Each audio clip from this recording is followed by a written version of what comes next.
అందరికీ ఎలా ఉన్నారు? Welcome back to my channel. It's Deepika's diary and welcome to New York city. ఈ రోజైతే న్యూయార్క్ నగరం అంతా గట్టిగా తిరిగేయాలని పొద్దున్నే లేచి రెడీ అయ్యి శుభ్రంగా పొట్ట నింపేసి బయలుదేరిపోయాము. అండ్ ముందుగా న్యూయార్క్ అనగానే మనకు గుర్తొచ్చే one of the main tourist spot statue of లిబర్టీతో మొదలు పెడుతున్నాము. సో ఈ స్టాచ్యూని చూడడానికి మనల్ని ఒక బోట్ ఆర్ ఫెరీలో తీసుకెళ్తారనమాట. అది న్యూయార్క్ నుంచి ఎక్కొచ్చు, న్యూజెర్సీ వైపు నుంచి కూడా ఎక్కొచ్చు. మేము న్యూయార్క్ విజిట్ చేసింది అయితే పీక్ హాలిడే టైం అనమాట. సో చాలా రష్ ఉంటుందని మేము న్యూజెర్సీ నుంచి స్లాట్ బుక్ చేసుకున్నాము. 10:30కి మా స్లాట్ అనమాట. సో దాన్ని బట్టి ఒక గంట ముందు ఉండేలాగా వచ్చేసాము, ఎందుకన్నా మంచిదని. అండ్ ఇటువైపు నుంచి లైన్ అయితే చాలా తక్కువ ఉంది. సో సెక్యూరిటీ చెకింగ్, బోట్ కోసం లైన్ లో వెయిటింగ్ అంతా చాలా తొందరగా అయిపోయింది. అండ్ అనుకున్న టైంకే బోట్ ఎక్కేసి స్టాచ్యూని చూడడానికి బయలుదేరిపోయాము. అండ్ మాలా న్యూజెర్సీ వైపు నుంచి ఎక్కినట్టయితే ముందు ఎలిస్ ఐలాండ్ వస్తుంది. అక్కడ మ్యూజియం ఉంటుంది. స్టాచ్యూ ఆఫ్ లిబర్టీ హిస్టరీ గురించి, మెయిన్ గా ఇమిగ్రేషన్ గురించి. ఒకప్పుడు వలసదారులందరూ యుఎస్ లోకి సముద్రం మీద నుంచే ఎంటర్ అయ్యేవారనమాట. సో దాని గురించి ఇంకా డీటెయిల్ గా తెలుసుకోవచ్చు. మేమైతే అది స్కిప్ చేసేసాము. బోట్ అక్కడ ఒక 10 minutes ఆగింది. ఇంకా బోట్ దిగకుండా అదే బోట్ లో కంటిన్యూ అయ్యి డైరెక్ట్ గా స్టాచ్యూ ఆఫ్ లిబర్టీ దగ్గరకు వచ్చేసాము.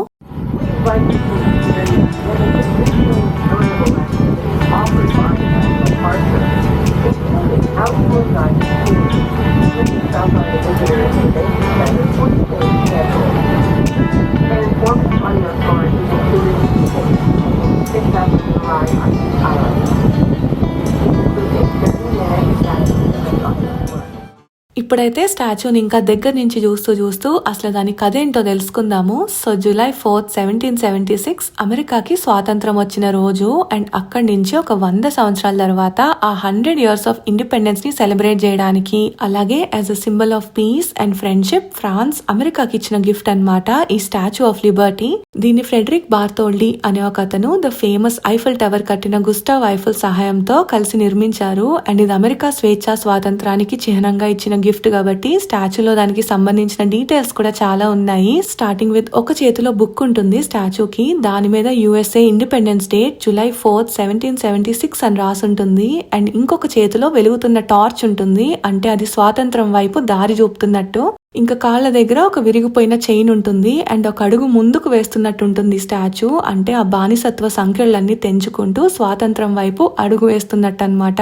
ఇంకా తన కిరీటానికి ఉన్న 7 spikes అయితే 7 సముద్రాలని 7 ఖండాలని రిప్రజెంట్ చేస్తున్నట్టు. కొంతమంది అయితే అవి సూర్యకిరణాలని కూడా అంటారు, అంటే వెలుతురుని రిప్రజెంట్ చేస్తున్నట్టు. సో అలా అమెరికా స్వేచ్ఛ స్వాతంత్రానికి చిహ్నంగా ఫ్రాన్స్ ఒక స్టాచ్యూని నిర్మించి దాన్ని పార్సల్లో పంపిస్తే అది డెలివరీ అయ్యేలోపు ఇక్కడ USA ఒక ఐలాండ్ ని రెడీ చేసుకుని అందులో ఆ స్టాచ్యూని నించోబెట్టడానికి ఒక పెద్ద పెడెస్టల్ కూడా కట్టేసింది. అండ్ శంకుస్థాపన అయిపోయిన తర్వాత ఆ ఐలాండ్ కూడా లిబర్టీ ఐలాండ్ అనే పేరు పెట్టారు. సో మేమైతే ఇప్పుడు అదే లిబర్టీ ఐలాండ్ లో కాసేపు గిరిగిరా తిరిగేసి ఈ స్టాచ్యూ ఆఫ్ లిబర్టీని ఇంకా కాస్త దగ్గర నుంచి చూసేసి దాంతో కొన్ని ఫొటోస్ అండ్ వీడియోస్ తీసుకుంటుండగా పొట్టలో గంట కొడితే పక్కనే ఒక చిన్న రెస్టారెంట్ ఉందన్నమాట. అక్కడికి వచ్చి ఫుడ్ ఆర్డర్ ఇచ్చుకుని శుభ్రంగా పొట్ట నింపేస్తున్నాము. ఇంకా తినేసి కాస్త ఓపుకొచ్చిన తర్వాత మళ్ళీ రిటర్న్ వెళ్ళడానికి స్టార్ట్ అయ్యాము. వచ్చేటప్పుడు క్యాబ్ తీసుకుని న్యూజెర్సీ వైపు నుంచి బోట్ ఎక్కాము. ఇంకా వెళ్ళేటప్పుడు డైరెక్ట్ గా న్యూయార్క్ లో దిగిపోదామని న్యూయార్క్ వెళ్లే ఫెరీ కోసం వెయిట్ చేస్తున్నాము. న్యూయార్క్ సైడ్ ఎంత రష్ ఉందంటే అసలు మాకు దగ్గర ఒక గంట సేపు పట్టింది బోట్ కోసం వెయిట్ చేస్తూ.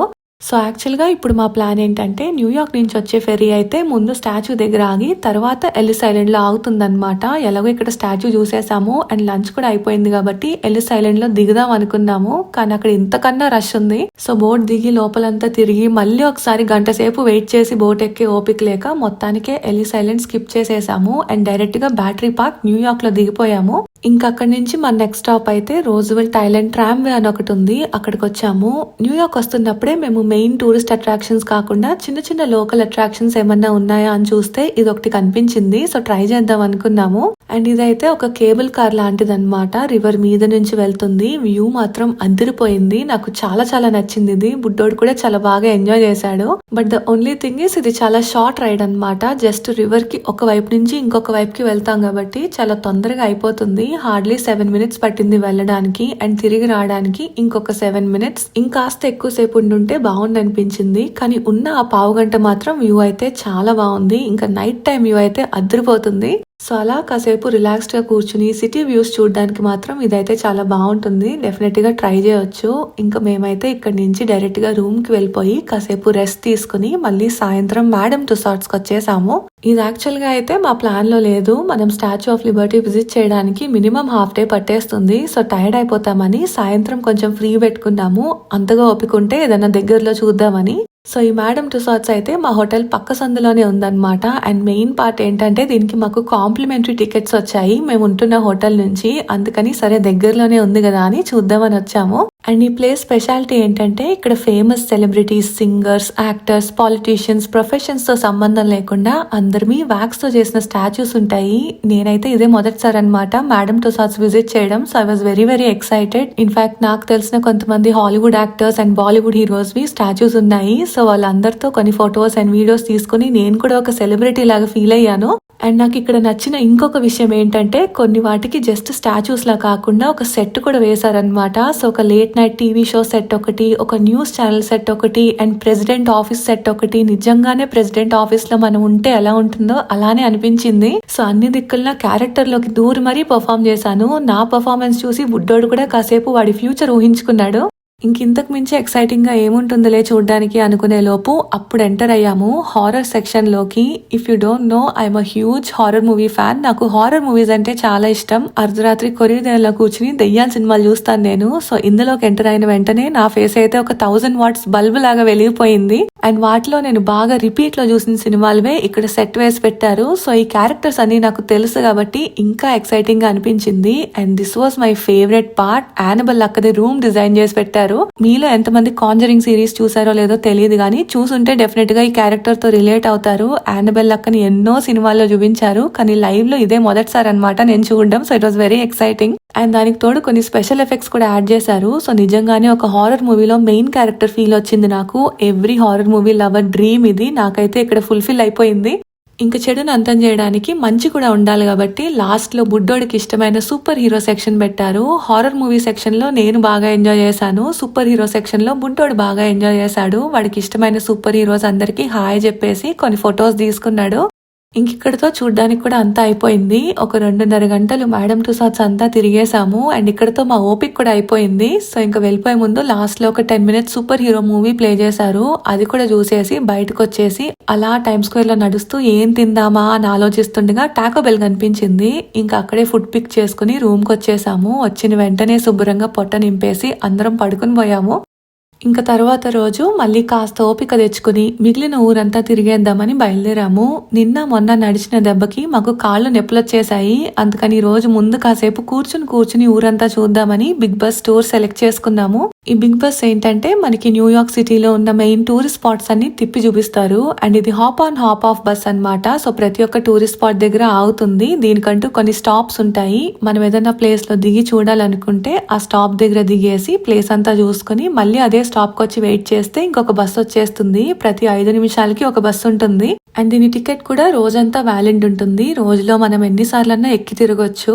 మేమైతే టైమ్ స్క్వేర్ లో ఉన్నాం కాబట్టి అక్కడి నుంచి మొదలు పెట్టి ఎక్కడా దిగకుండా ముందు ఒకసారి ఊరంతా తిరిగేసాము. సో దగ్గర ఒక 1.5 గంట పట్టిందనమాట రైడ్ ఫినిష్ చేయడానికి. అండ్ ఈ 1.5 గంటలో మేము టైమ్ స్క్వేర్ నుంచి స్టార్ట్ అయ్యి Empire State Building, China town, Brooklyn Bridge, Wall Street, Statue of Liberty, World Trade Center ఇంకా చాలా ప్లేసెస్ చూపించారు. మనకి తెలిసినవి మెయిన్ ఇవే కాబట్టి ఇవి మెన్షన్ చేశాను. సో అలా మొదటిసారి మొత్తం అంతా తిరిగి చూసేసిన తర్వాత రెండోసారి ఎక్కడైతే దిగి చూద్దాం అనుకున్నామో ఆ స్టాప్స్ దగ్గర దిగాము. అలా ముందు దిగిన ప్లేస్ అయితే బ్రూక్లిన్ బ్రిడ్జ్. సో న్యూయార్క్ సిటీలో బోల్డ్ అని బ్రిడ్జెస్ ఉన్నాయి. వాటన్నిటికన్నా మోస్ట్ ఫేమస్ ఈ బ్రూక్లిన్ బ్రిడ్జ్. ఎందుకంటే ఇది ఈ ఊర్లో కట్టిన మొదటి సస్పెన్షన్ బ్రిడ్జ్ అన్నమాట. ఈ సస్పెన్షన్ బ్రిడ్జ్ అంటే ఏంటంటే యూజువల్ గా బ్రిడ్జ్ కి సపోర్ట్ అంతా కింద పిల్లర్స్ ద్వారా వస్తుంది. కానీ దీనికి అలా ఉండదు. దీనికి సపోర్ట్ అంతా పైన ఉంటుంది. సో మధ్యలో ఇలా జస్ట్ మెయిన్ సపోర్ట్ కోసం ఒక పెద్ద పిల్లర్స్ లాంటిది కట్టి మిగతాదంతా స్టీల్ కేబుల్స్ వాడారనమాట. ఇంకా కింద పిల్లర్స్ ఏమీ రాలేదు. మొత్తం అంతా ఆ స్టీల్ కేబుల్స్ సపోర్ట్ తోనే బ్రిడ్జ్ నించునుంది. అండ్ ఇది కట్టడం పూర్తయిన తర్వాత కొన్నాళ్ళ వరకు ఇది ప్రపంచంలోనే అన్నిటికన్నా పొడవైన బ్రిడ్జ్ గా కూడా పేరు తెచ్చుకుంది. సో అలా ఒకప్పటి వరల్డ్స్ లాంగెస్ట్ బ్రిడ్జ్ మీద ఈ చివరి నుంచి ఆ చివరి వరకు నడిచేసి మధ్యలో వస్తూ వెళ్తున్న బోట్స్ అన్నిటికీ కాసేపు టాటా చెప్పేసి బోల్డ్ అని ఫొటోస్ అండ్ వీడియోస్ తీసుకున్నాము. ఇంకా అక్కడి నుంచి మళ్ళీ ఒకసారి బస్ ఎక్కేసి మా నెక్స్ట్ స్టాప్ వాల్ స్ట్రీట్ దగ్గర దిగేసాము. ఇక్కడ అందరూ చూడడానికి వచ్చేది ఒకటి ఈ న్యూయార్క్ స్టాక్ ఎక్స్చేంజ్ బిల్డింగ్. మొత్తం యుఎస్ఏ స్టాక్ మార్కెట్ అంతా ఇక్కడి నుంచే నడుస్తుంది అనమాట. స్టాక్ ఎక్స్చేంజ్ అంతా ఇక్కడి నుంచే జరుగుతుంది. అండ్ ఇంకొకటి మెయిన్ గా చూడడానికి వచ్చేది ఈ యుఎస్ఏ స్టాక్ మార్కెట్ ఎప్పుడు పైకి వెళ్తూనే ఉండాలని వీళ్ళు కోరుకుంటూ పెట్టిన ఒక బుల్, ఛార్జింగ్ బుల్ అంటారు దీన్ని. ఈ బుల్ తో ఫొటోస్ తీసుకోవడానికి బోల్డ్ అంత మంది లైన్ లో వెయిట్ చేస్తున్నారు. ఎంత రష్ ఉందంటే అసలు. అండ్ విచిత్రం ఏంటంటే దీంతో ముందు నుంచి ఫొటోస్ తీసుకోవడానికన్నా వెనక నుంచి ఫొటోస్ తీసుకోవడానికి లైన్ ఎక్కువ ఉంది. ఈ బుల్ తో వెనక నుంచి కూడా ఫొటోస్ తీసుకుంటారంట గుడ్ లక్ కోసం అని. మాకైతే అంతసేపు లైన్ లో నుంచుని వెయిట్ చేసే ఓపిక లేక ఎవ్వరూ పడకుండా పక్క నుంచి ఒక ఫోటో తీసుకుని ఆకలేస్తుందంటే పక్కనే ఒక రెస్టారెంట్ ఉంది, సో పొట్ట నింపడానికి వచ్చేసాము.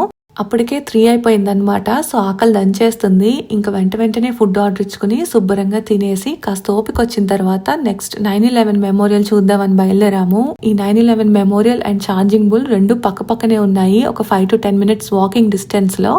సో ఈ 9/11 అందరికీ తెలిసిందే కదా, September 11th, 2001 ట్విన్ టవర్స్ కూలిపోయిన రోజు. ఆ రోజు జరిగిన టెర్రరిస్ట్ అటాక్ లో 2 టవర్స్ కూలిపోయాయి. అండ్ ఆ అటాక్ లో చనిపోయిన వాళ్ళందరినీ తలుచుకుంటూ వాళ్ళని ఆనర్ చేస్తూ ఇలా ఒక ఫౌంటైన్ లాగా పెట్టి మెమోరియల్ లాగా కట్టారు. అండ్ ఇక్కడ చనిపోయిన వాళ్ళ నేమ్స్ అన్ని కూడా మెన్షన్ చేశారు. సేమ్ ఇలాంటి ఒక మెమోరియల్ 2వ టవర్ ఎక్కడైతే ఉండేదో అక్కడ కూడా ఒకటి కట్టారు. మొత్తంగా 2 మెమోరియల్స్ ఉన్నాయన్నమాట 2 బిల్డింగ్స్ కి. మేమైతే ఒకటే విజిట్ చేసాము. ఇంకిక్కడే కాసేపు టైం స్పెండ్ చేసి మళ్ళీ ఒకసారి బస్ ఎక్కేసి ఊరంతా తిరిగేసి టైమ్ స్క్వేర్ దగ్గర దిగిపోయాము. హోటల్కి వెళ్ళి కాసేపు రిలాక్స్ అయ్యామన్నమాట. అండ్ సాయంత్రం మళ్ళీ క్రూజ్ ఎక్కడానికి వచ్చాము. ఇదైతే మా టికెట్ 7 o'clock కి, కానీ అట్లీస్ట్ ఒక 45 minutes or 1 hour ముందు రమ్మన్నారు. ప్రీ బోర్డింగ్ ఉంటుందంట, అంటే మనల్ని ముందే క్రూజ్ ఎక్కించేస్తారు. అది స్టార్ట్ అవ్వడం 7 కి స్టార్ట్ అవుతుంది. సో మేమైతే ఒక 1 hour ముందు వచ్చేసాము. అండ్ అలా రావడం మంచిదే అయింది, ఎందుకంటే అప్పుడే జనాలు పోగవుతున్నారనమాట లైన్ లోకి. మాకు ముందే ఎంట్రీ దొరికేసింది. సో పైన ఓపెన్ ఏరియాలో మంచి సీట్స్ దొరికాయి. ఇంకాస్త లేట్ వచ్చిందంటే పైన అంతా ఫుల్ అయిపోయేది. సో ఇప్పుడు మేము వచ్చిందైతే circle line harbour lights cruise or sunset cruise అని కూడా అనొచ్చు. 2 గంటల సేపు ఉంటుందన్నమాట ఇది. అండ్ ఆ 2 గంటల్లో మమ్మల్ని సముద్రం మీద నుంచి న్యూయార్క్ నగరం అంతా తిప్పారు. ఇది 7 కల్లా స్టార్ట్ అవుతుంది కాబట్టి బయటంతా కాస్త చల్లబడి వెదర్ కూడా పర్ఫెక్ట్ గా ఉంది అసలు. అండ్ బయలుదేరిన కాసేపటికే బ్యూటిఫుల్ సన్సెట్ చూసాము. అండ్ సన్సెట్ టైంలో సిటీ వ్యూ ఎలా ఉంటుందో కూడా చూడగలిగాము. అందుకే దీన్ని సన్సెట్ క్రూజ్ అని కూడా అంటారు. సో అలా సముద్ర పల్లల్ని చీల్చుకుంటూ బోల్డని కబుర్లు చెప్పుకుంటూ బ్యూటిఫుల్ వ్యూస్ అన్ని చూసుకుంటూ సాయంత్రాన్ని ఎంజాయ్ చేసాము. అండ్ మెల్లగా బ్రూక్లిన్ బ్రిడ్జ్ వరకు వెళ్ళిపోయాము. మెన్హాటన్ బ్రిడ్జ్ ఒకటి, బ్రూక్లిన్ బ్రిడ్జ్ ఒకటి చూపించారు. బ్రిడ్జ్ కింద నుంచి వెళ్తున్నామని బుడ్డోడైతే సరదా పడిపోయాడు. ఇంకిక్కడ కాస్త ఫొటోస్ అండ్ వీడియోస్ తీసుకున్నాక ఇక్కడ నుంచి వెనక్కి తిప్పేస్తారు అనుకున్నాను, కానీ ఇంకా ముందుకు తీసుకెళ్లి సన్సెట్ టైంలో స్టాచ్యూ ఆఫ్ లిబర్టీని కూడా చూపించేశారు. That was my best part. Statue చుట్టూ ఒక రౌండ్ వేసామన్నమాట. ఎంత బ్యూటిఫుల్ గా ఉందో అసలు. సాయంత్రం పూట మొత్తం లైట్స్ అన్ని ఆన్ చేశారు. వ్యూ అయితే అదిరిపోయింది. ఇంకక్కడి నుంచి మళ్ళీ రిటర్న్ స్టార్ట్ అయ్యాము. అండ్ మెల్లగా చీకటి కూడా పడుతుంది. సో బిల్డింగ్స్ అన్నిట్లో లైట్స్ ఆన్ అయిపోయాయి. ఇదే మెయిన్ పార్ట్ అన్నమాట ఈ క్రూజ్ ది. సన్సెట్ టైంలో సిటీ వ్యూ ఎలా ఉంటుందో చూడడంతో పాటు చీకటి పడ్డాక కూడా సిటీ వ్యూ అంతా చూడడానికి అవుతుంది. అందుకే మేము ఈ క్రూజ్ బుక్ చేసుకున్నాము. And it was totally worth it. Night time view కూడా అదిరిపోయింది. ఎటు చూసినా మొత్తం ఊరంతా లైట్స్ తో వెలిగిపోతుంది. నాకైతే ఒక లైవ్ పెయింటింగ్ చూస్తున్నట్టే అనిపించింది. And this was a perfect ending to our day. Next ఇంకా డైరెక్ట్ గా డిన్నర్ చేయడానికి వచ్చేసాము. మధ్యాహ్నం బర్గర్స్ తో సరిపెట్టేసాం కాబట్టి సాయంత్రానికి ఇండియన్ ఫుడ్ పడాల్సిందే. అండ్ మా హోటల్ దగ్గరలోనే ఒక ఇండియన్ రెస్టారెంట్ ఉందన్నమాట. సో అక్కడికి వచ్చి ఫుడ్ ఆర్డర్ ఇచ్చుకుని శుభ్రంగా పొట్ట నింపేస్తున్నాము. ఇంక రూమ్ కు వెళ్ళి రిలాక్స్ అయ్యేలోపు మళ్ళీ ఒకసారి మా అడ్డ టైమ్ స్క్వేర్ కి వచ్చేసాము. ఇక్కడ ఉన్న రోజులు బయటికి వెళ్ళేటప్పుడు తిరిగి హోటల్ కి వచ్చేటప్పుడు టైమ్ స్క్వేర్ లో తిరగడం అలవాటు అయిపోయింది మాకు. అదొక మంచి ఎక్స్పీరియన్స్ కలిగింది. కానీ ఏ రోజు ప్రాపర్ గా వీడియో తీసి చూపించలేదు కదా, అందుకని ఈ రోజు టైమ్ స్క్వేర్ కూడా చూపించేద్దాం అనుకున్నాను. దీన్ని సింపుల్ గా ఎక్స్ప్లెయిన్ చేయాలంటే ఒక సందు ఉంటుంది. ఆ సందు అంతా ఇలా బిల్ బోర్డ్స్ తో నింపేశారు. అవేమో పగలైనా రాత్రైనా వెలుగుతూనే ఉంటాయి. అండ్ వాటికి పోటీగా జనాలు కూడా అలానే తిరుగుతూ ఉంటారు. సో అర్ధరాత్రి 2 అయినా 3 అయినా ఇంతే బిజీగా ఉంటుందన్నమాట. మేమైతే ఇంకిక్కడే కాసేపు చివరిసారిగా లైట్స్ అన్ని చూసుకుంటూ కొన్ని క్యారెక్టర్స్ కనిపించారు కాస్ట్యూమ్స్ లో. సో బుడ్డోడు సరదా పడుతున్నాడని వాళ్ళతో కొన్ని ఫొటోస్ అండ్ వీడియోస్ తీసుకుని ఒక 2 బుడగలు కొనుక్కుని రూమ్ కి వచ్చేసి వెంటనే పడుకుని పోయాము. సో అలా మా న్యూయార్క్ ట్రిప్ ఆల్మోస్ట్ ఎండ్కి వచ్చేసింది. ఇంకా ఆఖరి రోజు టైమ్ స్క్వేర్ లో కొన్ని ఫొటోస్ అండ్ వీడియోస్ తీసుకుందాం అనుకున్నాము. కానీ తీరా ఆ రోజు లేచి చూస్తే పొద్దున్నే వర్షం మొదలైంది. మా ఫ్లైట్ అయితే మధ్యాహ్నం అన్నమాట. ఇంకా చాలా టైం ఉంది కాబట్టి హోప్ఫుల్లీ ఈ లోపు వర్షం తగ్గిపోవాలని కోరుకుంటూ మేము ప్యాకింగ్ అదంతా ఫినిష్ చేసుకుని రెడీ అయి కూర్చున్నాము. అండ్ లక్కీలీ కాసేపటికి వెదర్ సెట్ అయింది. సో ఇంకా వెంటనే లేట్ చేయకుండా కిందకు వచ్చేసి వాళ్ళని వీడియోస్ తీసుకున్నాము. అండ్ మా మొదటి న్యూయార్క్ ట్రిప్ గుర్తుగా కొన్ని మెమరబుల్ ఫొటోస్ కూడా కావాలనుకున్నాను. అదైతే మాకు సెల్ఫీ స్టిక్ తో కుదరలేదు. కానీ ఇక్కడే టైమ్ స్క్వేర్ లో చాలా మంది ఫోటోగ్రాఫర్స్ తిరుగుతూ ఉన్నారు. ఇంకా వాళ్ళ చేత తీపించుకున్నాము. లక్కీలీ మంచి పిక్చర్స్ వచ్చాయి.